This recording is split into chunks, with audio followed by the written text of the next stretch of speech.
وعلیکم السلام ورحمۃ اللہ وبرکاتہ. کیا حال ہے آپ کا؟ الحمدللہ. بس حضور کی دعا کا اثر ہے، زندہ سلامت. بڑی ہمت کے ساتھ حضور یہ میں نے ارادہ کیا ہے سوال پوچھوں. کئی سال سے میں انتہائی تردد میں مبتلا ہوں اور مجھے آج تک اس کا تشفی بخش جواب نہیں مل سکا حضور. بس میں کیا کروں حضور، تو ادراک و فہم کا منبع ہے. ما ملکت ایمانکم کے سلسلے میں جو کئی جگہ تمتع کے سلسلے میں آیات اور قرآن مجید میں ذکر موجود ہے، میں اس کا کوئی تشفی بخش اپنے تعین اپنے نزدیک تعبیر اور تفصیل نہیں کر سکا. وہ گزارش ہے حضور سے کہ اس مسئلے پہ آپ روشنی ڈالیں. درست ہے جی، انشاءاللہ. یہ جو سوال ہے اس کا پس منظر یہ ہے کہ قرآن کریم میں بہت سی آیات ایسی ہیں جن سے یہ استنباط ہوتا ہے کہ شادی کے تعلقات بھی جائز ہیں، اور اس کے علاوہ جو لونڈیاں آپ کے تابع ہوں ان کے ساتھ بھی تعلقات قائم کیے جا سکتے ہیں، اور وہاں شادی کی شرط نہیں ہے. بعض ترجمہ کرنے والوں نے اس بات کو عجیب سمجھتے ہوئے اور قرآن کی جو پاکیزگی کی تعلیم ہے میں ہی اس کے مطابق نہ سمجھتے ہوئے یہ ترجمے کیے ہیں کہ وہاں بھی اگر شادی کرو تو پھر ایسا ہوگا. جہاں تک میرا تعلق ہے میں پوری طرح آپ سے متفق ہوں کہ یہاں شادی کی کسی شرط کا کوئی ذکر نہیں ملتا، بلکہ قطعی طور پر ایسی آیات ہیں جن میں شادی کا ذکر مکمل کرنے کے بعد پھر اس تمتع کی اجازت دی گئی ہے. یہ سوال ہے جو ذہنوں کو کلیدتا ہے. اس میں دو پہلو ہیں. ایک پہلو تو ہے لونڈی کا تصور، کسی آزاد کو غلام بنانا. دوسرا پہلو یہ ہے کہ بغیر شادی کے تعلقات قائم کرنا، جبکہ اسلام پاکیزگی اور طہارت پہ بہت زور دیتا ہے. یہ چونکہ بہت ہی بنیادی اور اہم سوال ہے اور آپ نے جواب نہیں چاہا، تشفی چاہی ہے، تو تشفی تو اللہ ہی عطا فرماتا ہے، مگر تشفی دینے کی کوشش میں مجھے جواب سمجھا کر ذرا لمبا دینا ہوگا. اس کے سارے پہلوؤں پر سیر حاصل بہت ضروری ہے. ایک بات تو یہ ہے کہ جنسی تعلقات کی بنیاد کیا ہے؟ کیا اپنی ذات میں یہ ناپاک چیز ہے یا اپنی ذات میں نیوٹرل چیز ہے؟ اگر مذہب کے حوالے سے نہ دیکھا جائے تو آج کل بڑی شدت سے ناپاک ہونے کے برعکس سوال اٹھ رہے ہیں، اور کہا یہ جا رہا ہے کہ ایک طبی خواہش کو مذہب نے دبا کر انسان کو نفسیاتی مرضوں میں مبتلا کر دیا ہے، اور کوئی وجہ نہیں کہ اگر شادی کے ذریعے اجازت ہے تو بغیر شادی کے بھی اجازت ہو. اس لیے جہاں تک جنسی تعلقات کے قیام کا تعلق ہے، اگر یہ واقعتاً ایک فطری تقاضا ہے تو فی ذات ہی اس کو ناپاک قرار نہیں دیا جا سکتا، اور اگر یہ ناپاک ہو تو انبیاء کو اس سے مکمل اجتناب لازم تھا اور ان کو اس ضرورت سے بالا رکھنا چاہیے تھا، مگر ایسا نہیں ہوا. کسی نبی کے معاملے میں بھی یہ ہدایت نہیں ملتی، حتیٰ کہ حضرت مسیح کے متعلق بھی، جن کی شادی ثابت نہیں ہے، ہو سکتا ہوئی ہو لیکن ثابت نہیں ہے، ان کے متعلق بھی کوئی حکم آپ کو نیو ٹیسٹمنٹ میں عہد نامہ جدید میں نہیں ملے گا کہ تمہیں شادی نہیں کرنی. اس لیے پہلی بات تو یہ سمجھنے کے لائق ہے کہ حرام اور حلال کا تعلق اللہ کی اجازت سے ہے، اور فی ذات ہی یہ فعل نہ حرام تھا نہ حلال تھا. جہاں تک تعداد کا تعلق ہے، اس کا بھی تاریخی تتبع کریں تو پتہ چلتا ہے کہ مختلف وقتوں میں مختلف مذاہب نے مختلف پابندیاں لگائیں، اور ان میں بعض ایسے مذاہب بھی ہیں جہاں تعداد کی آخری پابندی کا کوئی ذکر ہی نہیں ملتا.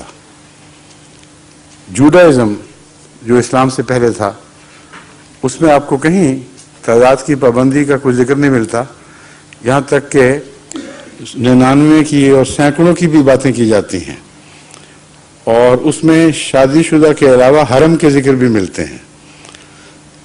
تو سوال یہ پیدا ہوتا ہے کہ یہ مسئلہ ہے کیا، کیوں حرام اور کیوں حلال؟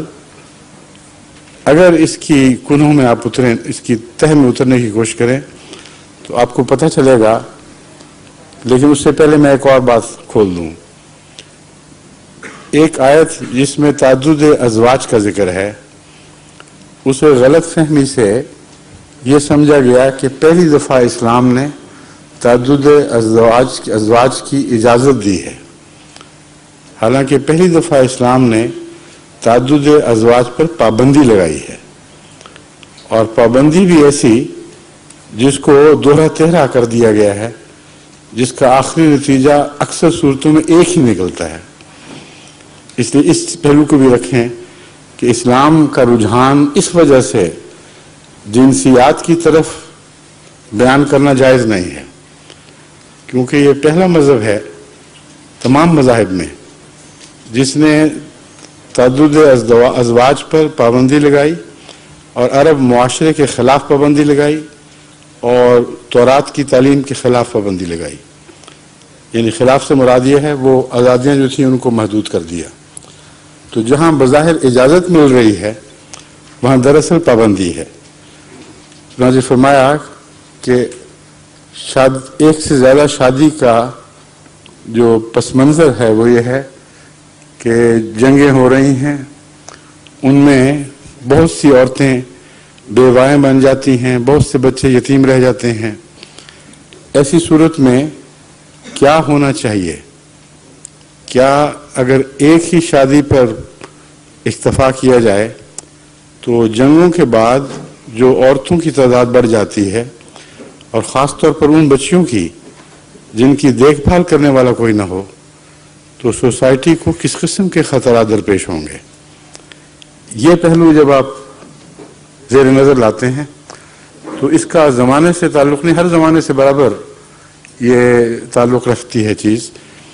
چنانچہ جنگ عظیم ثانی میں بھی ایسا ہوا ہے، جنگ عظیم اول میں بھی ایسا ہی ہوا تھا کہ کثرت سے عورتوں کی تعداد مردوں سے بڑھی، اور ہر جنگ کے بعد یورپ کا اخلاقی معیار اچانک گر گیا، بلکہ ڈوب گیا۔ اس سے پہلے حیا، شرافت اور احتیاطوں کی جو قدریں تھیں وہ یکسر ٹوٹ گئیں، اور دن بدن پرمیسیونیس جس کو کہتے ہیں اس کی طرف قدم بڑھا، یہاں تک کہ وہی آواز جس کا شروع میں ذکر کیا تھا اب کھلے بندوں سنائی دینے لگی ہے، اور ان کے تمام ذرائع ابلاغ اس پہلو سے نہایت گندے ہو چکے ہیں۔ اب سوال یہ پیدا ہوتا ہے کہ اسلام نے اس مسئلے کا کیا حل پیش کیا؟ اسی حوالے سے پھر آگے غلامی کی بات شروع ہوگی۔ جنگ کے دوران کثرت سے عورتیں بڑھ جاتی ہیں اور مرد کم ہو جاتے ہیں، اور یہ یونیورسل ہے۔ ایسی صورت میں دو طرح کے نقصانات ہوتے ہیں، ایک جنگی قیدیوں کی صورت میں، اور ایک اپنے معاشرے میں فتح ہونے کے باوجود اندرونی مسائل بھی اٹھ کھڑے ہوتے ہیں۔ اس زمانے میں جس زمانے میں یہ آیات نازل ہو رہی ہیں اگرچہ دائمی ہیں، مگر اس زمانے کے خصوصی حالات سے خصوصی تعلق رکھتی ہیں۔ اس وقت کوئی کہیں بھی دنیا میں وار کیمپس کا کوئی تصور نہیں تھا، کوئی ایسا ادارہ نہیں تھا جو قیدیوں کو سنبھال لیتا۔ ایسی صورت میں ایک ہی علاج تھا کہ انہیں تقسیم کر دیا جاتا، اور تمام دنیا میں یہی رواج چل رہا تھا، قیدی تقسیم کر دیے جاتے تھے، اور ساری دنیا میں کہیں بھی ان تقسیم شدہ قیدیوں کے بارے میں کوئی اخلاقی تعلیم نہیں تھی جو ان سے روابط کو تہذیب دیتی، پابند کرتی۔ اب ایسی صورت میں تصور کریں کہ اسلام میں جب وہ حملے ہوئے ہیں اور جوابی کارروائیاں ہوئی ہیں، اس وقت دشمن تو مسلمان عورتوں کے اوپر رواج کی وجہ سے، کسی بے حیائی کی وجہ سے نہیں، بلکہ مسلمہ انسانی دستور کے تابع ہر قسم کے تعلقات جائز سمجھتا تھا، اور اسلام اس کے مقابل پر اگر کوئی پابندی لگا دیتا تو یہ ان ایون بات ہو جاتی، غیر متوازن بات ہوتی. لیکن صرف یہی خرابی درپیش نہ ہوتی، دوسری مشکل مسلمان معاشرے کو ان عورتوں کے اضافے سے جو نقصان پہنچنا تھا کہ اجازت نہیں ہے لیکن آزاد منش عورتیں آ گئی ہیں. ایسی عورتیں آ گئی ہیں جن کی تہذیب و تربیت اسلامی اقدار میں نہیں ہوئی، جن کے ہاں حیا کے وہ معیار نہیں ہیں جن کو اسلام نے قائم کیا ہے. اس وقت اندازہ کریں کہ اسلامی معاشرے کو کیسا نقصان پہنچ سکتا تھا. اس لیے دو طرح کے علاج اسلام نے تجویز کیے. ایک علاج یہ کہ نکاح کی تعداد کی طرف توجہ دلائی کہ ہم تمہیں اجازت دیتے ہیں کہ اس حد تک نکاح کر سکتے ہو اور 4 سے زیادہ پھر بھی نہیں کرنے. دوسرے وہ عورتیں جو غلام بن کر آئی ہیں، لونڈیاں بن کے آئی ہیں، ان کے متعلق اگر یہ پابندی لگائی جاتی کہ ان سے ضرور شادی کرنی ہے تو ایک اور مصیبت اٹھ کھڑی ہوتی. وہ جو پہلی بیویاں ہیں ان کے اوپر یہ آ جاتی جن کی ابھی تک کوئی معاشرتی حیثیت قائم نہیں ہوئی، نہ وہ ایسی ہو سکتی ہیں کہ ان کے ساتھ باقاعدہ شادی بیاہ کر کے تو اچھے ماحول میں تمام بیویوں اور بچوں کے درمیان ایک اصلاحی معاشرہ قائم کیا جا سکتا. اس لیے قرآن کریم نے جہاں لونڈیوں سے نکاح کی اجازت دی بلکہ پروموٹ کیا، وہاں محسنات کی شرط ساتھ لگا دی. محسنات کا ایک مطلب ہے شادی شدہ عورتیں، دوسرا مطلب ہے جو پاک دامن ہوں. تو فرمایا کہ ہم تمہیں جو پہلی اجازت ہے وہاں محسنات کی کوئی شرط نہیں. یہ قرآن کریم کی فصاحت و بلاغت کا کمال ہے کہ جہاں بھی لونڈیوں سے ازدواجی تعلقات بغیر نکاح کے کرنے کی اجازت ہے وہاں ان کے محسنات کی کوئی شرط نہیں، ورنہ تو شاید ہی ان لوگوں میں سے کوئی ملتی جو مشرکین میں سے آ رہی تھیں. اس لیے وہاں محسنات نہیں رکھا، لیکن جہاں فرمایا کہ تم لونڈیوں سے بھی شادی کرو، بلکہ آزاد مشرکوں کے مقابل پر تمہاری لونڈیاں بہتر ہیں جو مسلمان ہو گئی ہوں، لیکن شرط یہ ہے کہ وہ محسنات ہوں، پاک دامنے ہوں. تو پاک دامنی کی حفاظت کی خاطر جو اقدامات کیے جا رہے ہیں وہ عمومی نظر، وسیع نظر نہ رکھنے کی وجہ سے اس کے برعکس دکھائی دیتے ہیں. اب پھر واپس اس طرف آئیں کہ کسی چیز کی حرمت و حلت جہاں ذاتی نہ ہو وہاں اذن الہی سے تعلق رکھتی ہے. اگر ذاتی طور پر یہ تعلق حرام ہو تو پھر نکاح کے بعد بھی اس کی نوعیت وہی رہتی ہے، اس میں کوئی تبدیلی نہیں. اس لیے نکاح اور غیر نکاح میں صرف اذن الہی یا اذن الہی کے فقدان کا فرق ہے. اللہ نے اجازت دی تو یہ تعلق جو لوگوں کو ناپاک دکھائی دیتا ہے پاک ہو گیا، کیونکہ شادی بھی تو اللہ کی اجازت ہی سے پاک ہوئی تھی. اس لیے اس کو ایک تیسری قسم کے طور پر ٹریٹ کرنا، جب خدا پر ایمان ہو اور خدا کے ایمان پر ہی مدار ہو، یہ جائز نہیں ہے. اس لیے یہ تو سمجھ آئی کہ خدا تعالیٰ نے کیوں اجازت دی، اور ایک سے زیادہ شادیوں کی اجازت اپنی بچیوں، مسلمان بچیوں کی حفاظت کے لیے اور ان کو اخلاقی نقصان سے بچانے کی خاطر تھی. یہ واضح ذکر ہے. اور غیر عورتوں سے جو معاشرے میں آ رہی ہیں، جو جنگ کا دوسرا نقصان تھا، ان کو سنبھالنے کی خاطر تاکہ وہ آزادانہ معاشرے کو گندہ نہ کریں. ان کی اپنی ضرورتیں بھی تھیں، ان کو بھی جنسی اور غیر جنسی جو بھی انسانی نفس کی تسکین کی خواہشات ہیں جو طبعی ہیں، ان کو پورا کرنے کے لیے اگر اللہ تعالیٰ کوئی سامان مہیا نہ کرتا تو ان کے لیے بھی مصیبت تھی اور معاشرے نے بھی برباد ہونا تھا. اس لیے یہ لازماً ایسا ہی ہونا چاہیے تھا. مجھے تو کبھی بھی اس حکم میں کوئی اجنبیت دکھائی نہیں دیتی. جہاں تک اس بات کا تعلق ہے کہ ان کے ساتھ روابط رکھے جائیں اور گویا وہ جانور ہیں، ان کا کوئی حق نہیں ہے، ان کے ساتھ یہ سلوک ایسا جیسے تھرڈ ریٹ شاری ہیں، ان کی اس بات کی روکیں قرآن کریم نے بھی مہیا فرما دی اور آن حضرت صلی اللہ علیہ وآلہ وسلم کے اسوہ حسنہ نے بھی. اس کے متعلق یاد رکھنا چاہیے کہ صرف ایک اسلام ہے جس نے غلاموں اور لونڈیوں کے حقوق کا اس وضاحت سے ذکر فرمایا ہے اور اتنی باریکی سے تفاصیل میں گیا ہے کہ اور کہیں یہ ذکر نہیں ملتا.